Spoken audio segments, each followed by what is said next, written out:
Hi hello నమస్తే welcome to Sakshi family. నేను లిఖిత. ప్రతి ఒక్కరికి ఫ్రెండ్స్ ఉండాలన్న రూల్ ఏమీ లేదు. కొందరు వందల మందితో సరదాగా గడుపుతుంటే మరికొందరు తమకంటూ ఓ చిన్న ప్రపంచాన్ని సృష్టించుకొని అందులోనే ఆనందాన్ని వెతుకుతుంటారు. అయితే ఇలా ఫ్రెండ్స్ లేకుండా ఒంటరిగా ఉండే వారిని సమాజం తరచుగా అపార్థం చేసుకుంటుంది. వారు డిప్రెషన్లో ఉన్నారని లేదా ఏదో మానసిక సమస్యతో బాధపడుతున్నారని ముద్ర వేస్తుంది. కానీ సైకాలజీ దీనికి పూర్తి భిన్నమైన వాస్తవాలను తెలియజేస్తుంది. అవేంటో ఇప్పుడు చూద్దాం. నిపుణుల ప్రకారం చాలా మంది కాలక్రమేణా తమపై తాము విపరీతంగా ఆధారపడటం అలవాటు చేసుకుంటారు. తమ భావోద్వేగాలను, కష్ట సుఖాలను ఇతరులతో పంచుకోవడానికి వారు ఇష్టపడరు.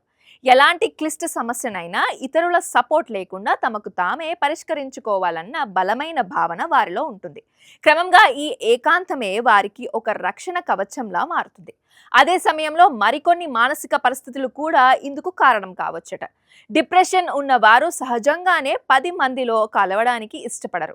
అలాగే సోషల్ యాంగ్జైటీ డిజార్డర్ ఉన్నవారు ఇతరులను తమను ఎక్కడ తప్పుబడతారో, విమర్శిస్తారో అనే భయంతో కావాలనే సామాజిక కార్యక్రమాలకు దూరంగా ఉంటారు. అలాగూ బాల్యంలో ఎదుర్కొన్న చేదు అనుభవాలు భవిష్యత్తు సంబంధాలపై తీవ్ర ప్రభావం చూపుతాయి. చిన్నప్పుడు ఎదురైన మోసాలు లేదా రిజెక్షన్స్ వల్ల పెద్దయ్యాక ఎవరితోనూ సన్నిహితంగా ఉండలేరు. మళ్ళీ ఎక్కడ బాధపడాల్సి వస్తుందన్న భయం వారిలో కొత్త స్నేహాలు చేయనివ్వదు. దీనికి తోడు ఓవర్ థింకింగ్ మరో ప్రధాన కారణం. ఎవరైనా ఫ్రెండ్ మెసేజ్కి ఆలస్యంగా రిప్లై ఇచ్చినా, ముభావంగా మాట్లాడినా వీరికి నాపై ఇష్టం పోయిందని వెంటనే నెగిటివ్గా ఊహించుకుంటారు. ఈ అతి ఆలోచనల వల్లే వాళ్ళు నెమ్మదిగా అందరికీ దూరం అవుతుంటారు.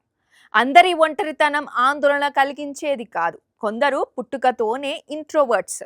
వీరు తమతో తాము గడపాలని అమితంగా ఆస్వాదిస్తుంటారు. అయితే వీరికి వందల మంది ఫ్రెండ్స్ అవసరం లేదు, ఒకరున్నా చాలు అనుకుంటారు. అయితే ఫ్రెండ్స్ లేరన్న భావన మీలో నిరంతరం విచారం, తీవ్రమైన ఆందోళన, నిరాశ లేదా భయాన్ని కలిగిస్తుంటే మాత్రం దాన్ని అస్సలు నిర్లక్ష్యం చేయకూడదు. ఆ కారణంగా ఏడుపు రావడం, జీవితంపై విరక్తి కలగడం వంటి లక్షణాలు ఉంటే వెంటనే సైకాలజిస్ట్ను సంప్రదించాలి. సాక్షి టీవీ ప్రసారాలను నిలిపివేయటం చట్టరీత్యా నేరం. సాక్షి టీవీ ప్రసారాల కోసం మీ స్థానిక కేబుల్ ఆపరేటర్ను వెంటనే సంప్రదించండి. డిటిహెచ్లో, ఇంటర్నెట్లో కూడా సాక్షి టీవీ ప్రసారాలను వీక్షించవచ్చు.